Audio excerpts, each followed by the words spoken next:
Good evening. The Baloch Liberation Army has released a photograph of a female suicide bomber who was a part of the attack on a military convoy in Khalat in Balochistan. So the Baloch Liberation Army claims Mahikan Baloch led the attack on a military convoy in Khalat, and that's the image that you see on your television screen. Is this a part of a wider psychological warfare that the Baloch freedom fighters are waging against the Pakistan army?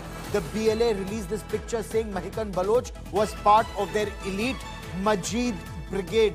And this is the name that the Baloch Liberation Army has increasingly been talking about. The Majid Brigade is a suicide squad that the BLA calls its elite squad, the elite Majid Brigade. The BLA has claimed Mahikan Baloch is from Gwadar or was from Gwadar and had joined the Majid Brigade of the BLA 4 years ago. The Pakistan army in recent days has intensified its operations both in Balochistan and in Khyber Pakhtunkhwa. There are additional areas that are now being placed under curfew. There are internet curbs that are being put in place ahead of sustained military operations as part of Pakistan Army's Azme-e-Ishtikam, or that's the latest operation. But as Pakistan Army intensifies its military operations and crackdown on Baloch activists, including Dr. Mahikan Baloch, the military arm of the Baloch resistance, the Baloch Liberation Army, has released these pictures of Mahikan Baloch, a young Baloch woman from Gwadar. The Baloch Liberation Army claims she joined the Majid Brigade in 2021. She is believed to have detonated herself in front of a military convoy in Khalat. The Majid Brigade has also released a video of her action. Incidentally, this month, the month of March, has seen intense operations by the BLA, also the TTP against, that's Tehreek-e-Taliban Pakistan, and that is in Khyber Pakhtunkhwa against the Pakistani security forces. So it wasn't just the hijack of the Jafar Express. They've targeted a military convoy. There have been a series of strikes that have taken place, more than 50.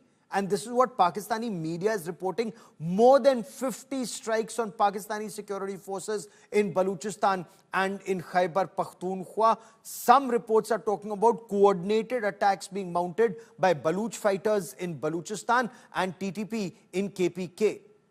But this isn't the first time that Baloch women suicide bombers have led the fight against Pakistan army and Pakistan's occupation of Balochistan. Take, for example, Shari Baloch. On the 26th of April in 2022, Shari Baloch, a 30-year-old mother of two and an educated woman. Now, most of these suicide bombers are educated women. Now, Shari Baloch was a mother of two and she carried out a suicide bombing that happened at the Karachi University's Confucius Center and that killed 3 Chinese nationals and their Pakistani driver. The BLA claimed that Shari Baloch was their first female suicide bomber, and that marked a significant shift in Baloch operations against the Pakistan army. Then Sumaya Kalandari Baloch, that was in 2023. On the 24th of June, Sumaya targeted a Pakistan military convoy in Turbat in Balochistan.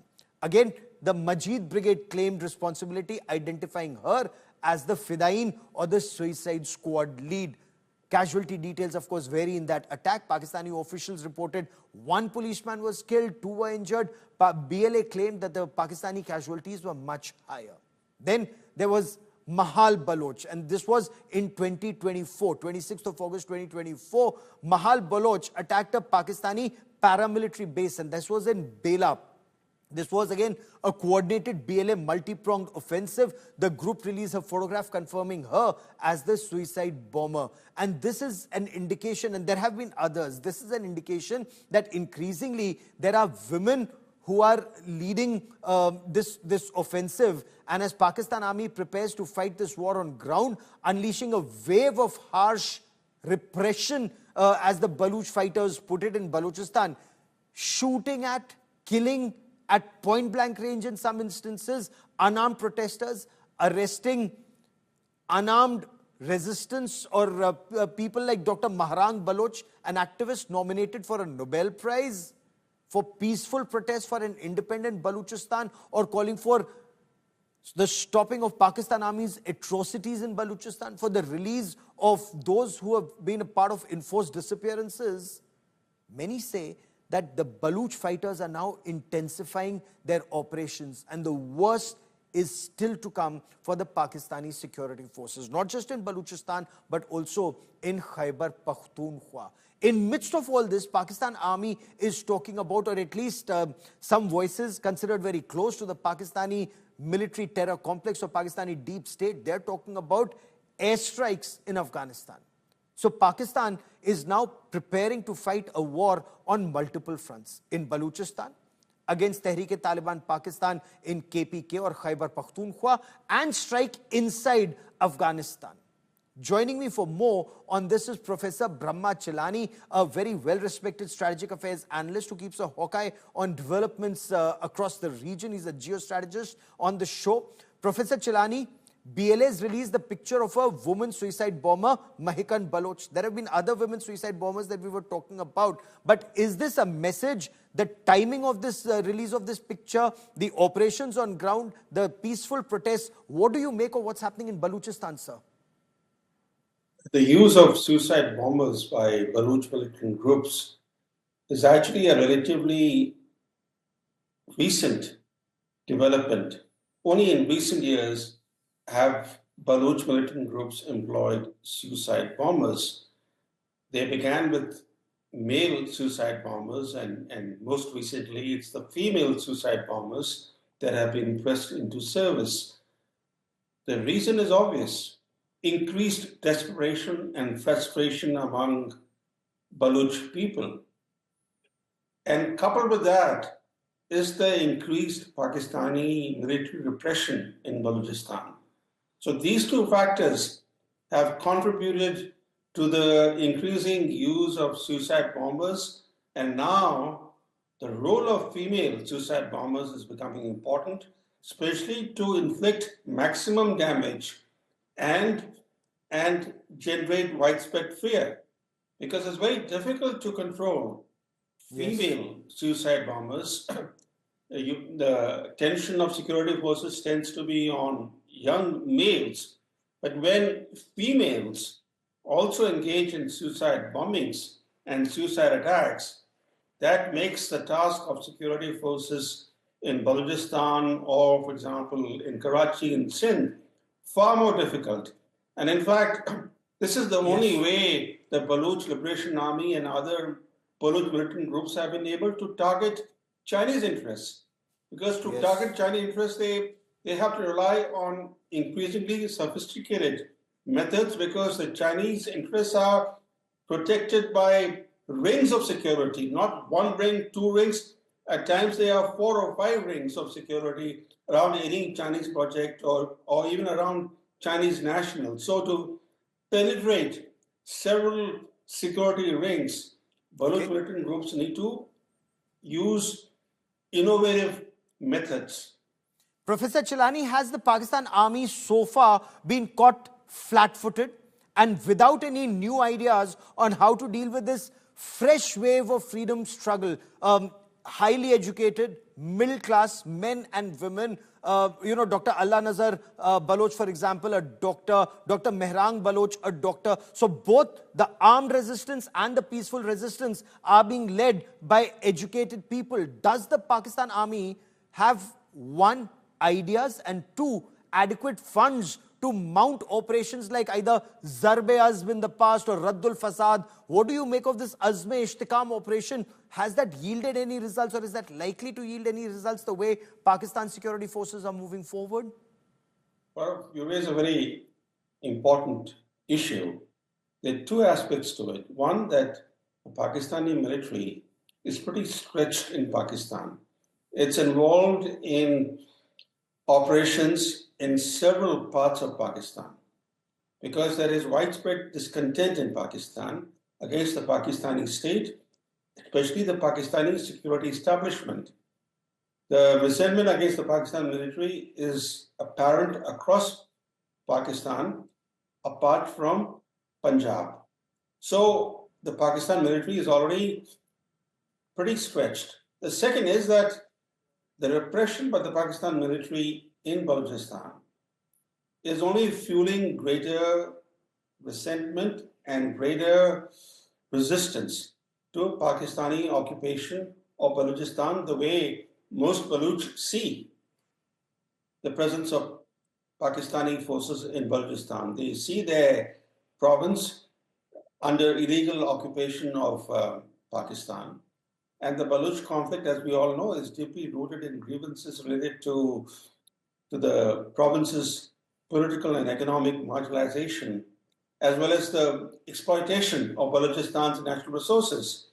Balochistan has been kept underdeveloped, Yes. poor, and marginalized. So these two factors together are making things very difficult for the Pakistani military, because the more and more forces they pour into Balochistan and the more repression they let loose, the more human rights abuses they commit, they only facing greater resistance to their presence there.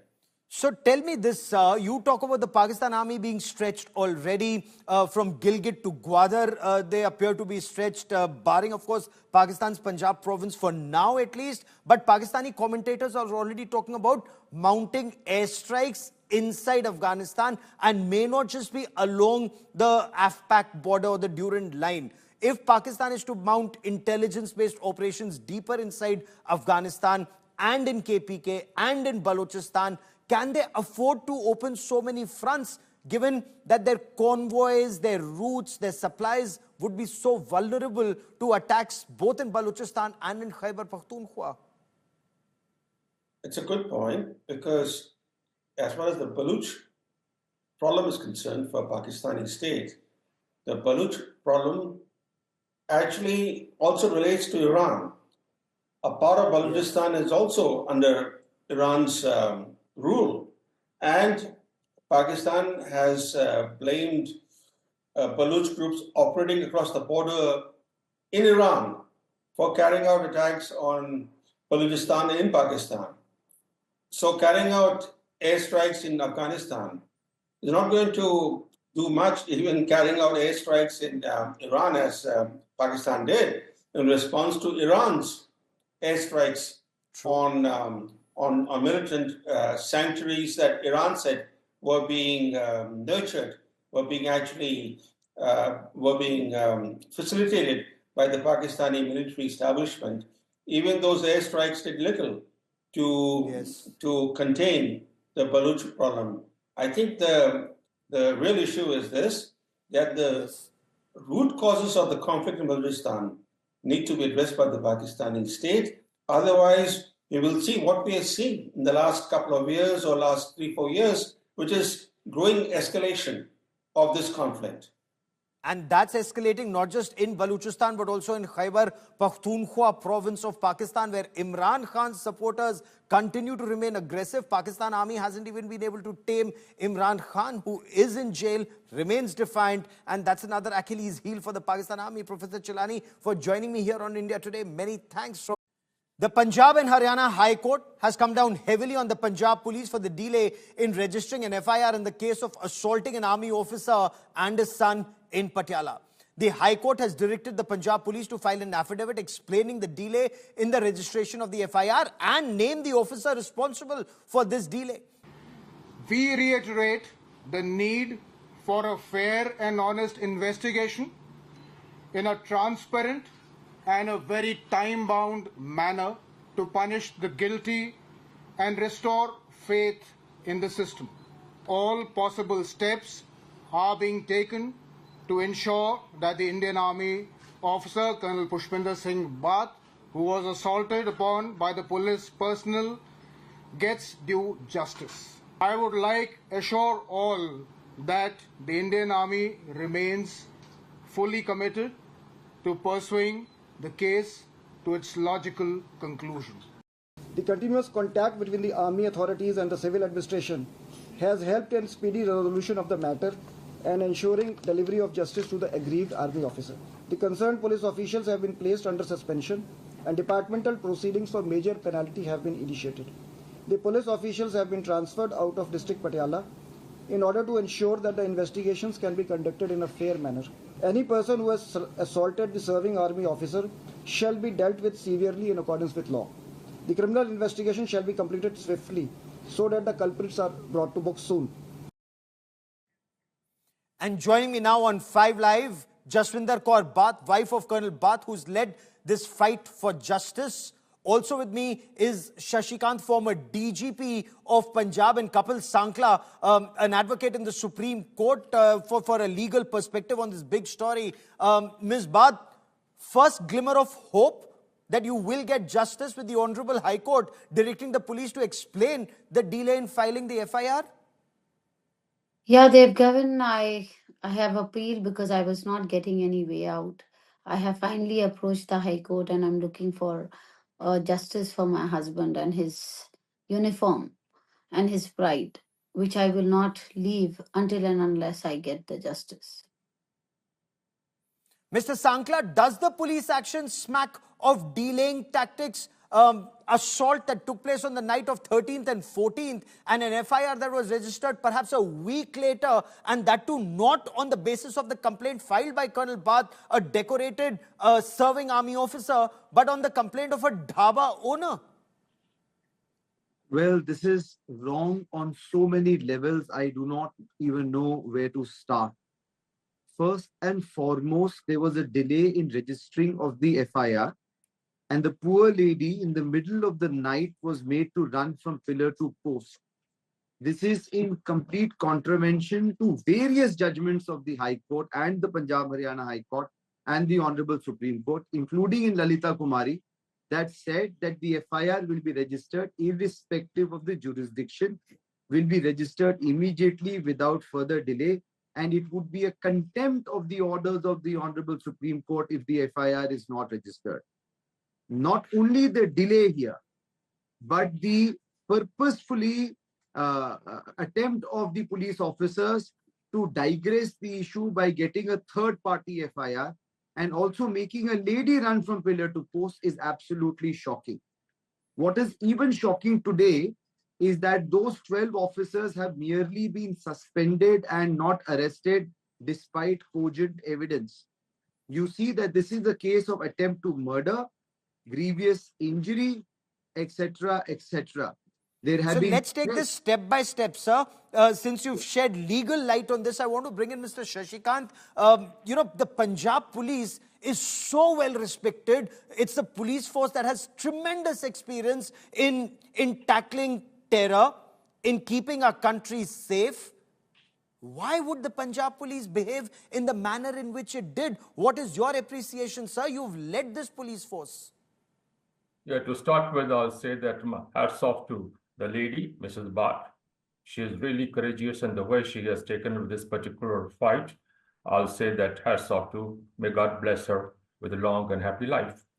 And secondly, talking about this particular incident, certainly it's shocking, it's horrible, but what happens is an ailment, I think, which has crept into not only Punjab police, but I think most of the police forces all over the country.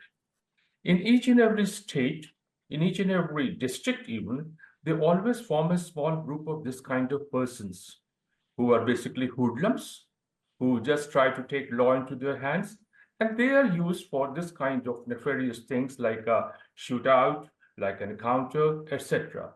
And then they are protected, and this power, this protection goes into their heads.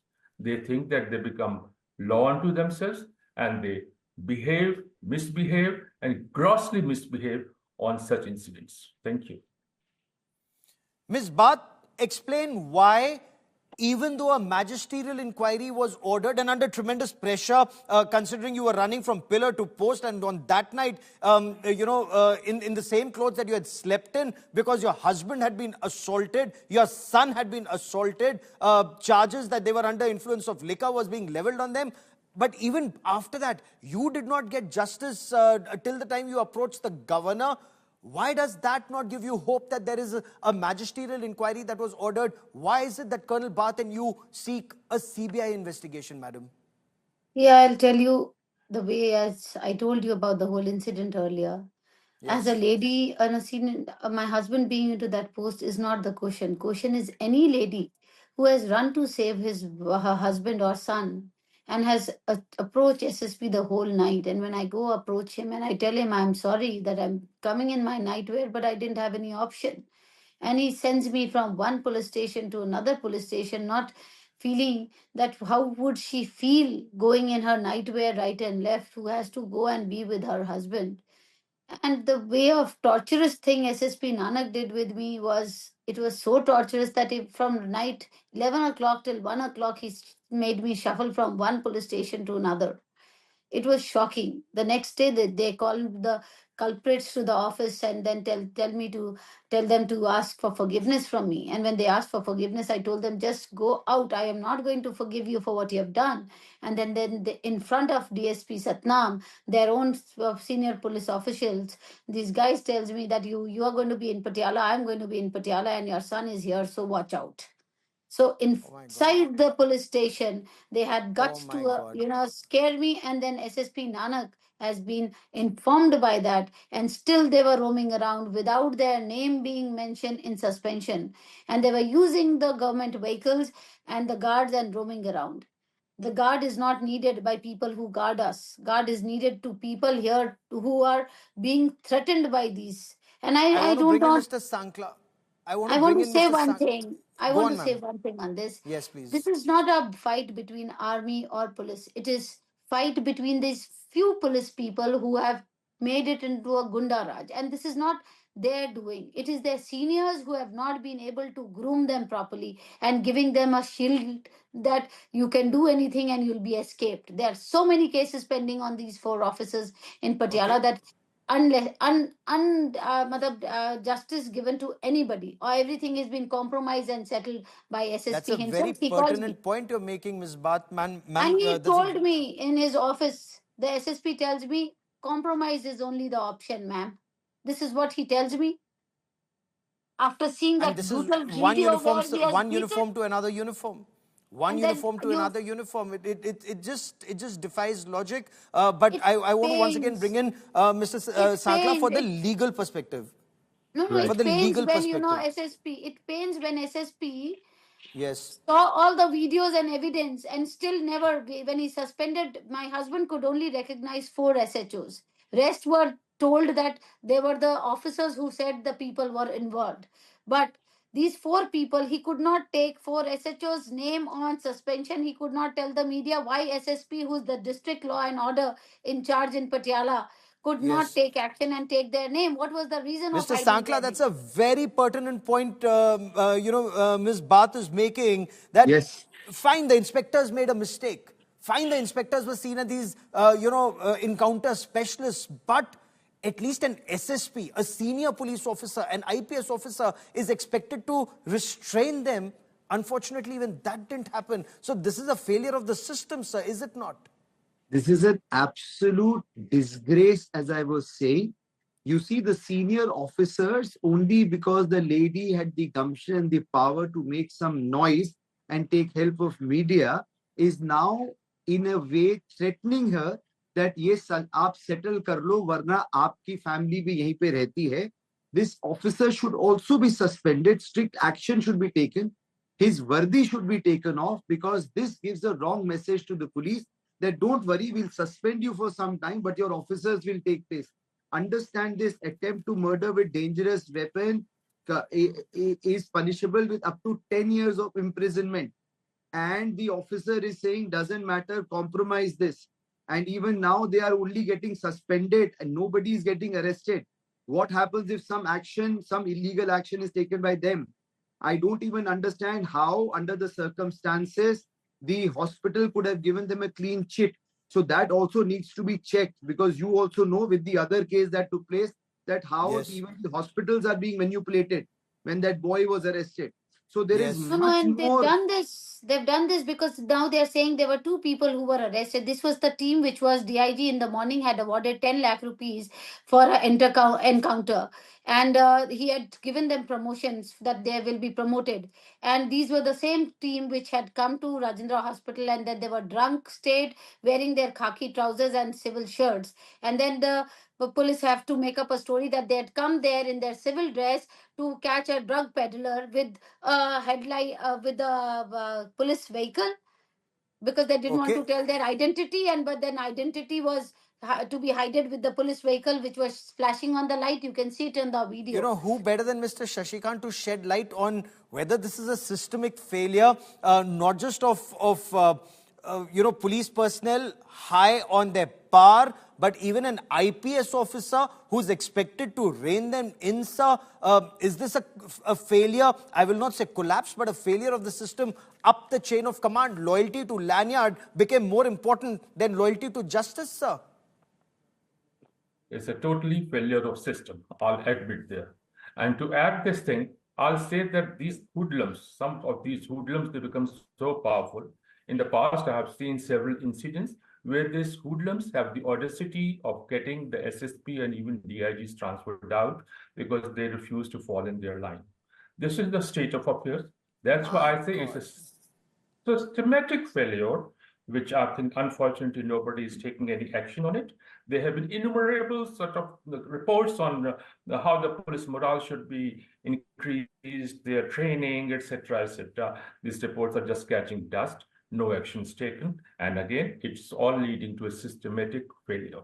Seeking a CBI inquiry. I hope truth prevails. For joining me here, Ms. Bath, Mr. Sankla and Mr. Shashikant, many, many thanks.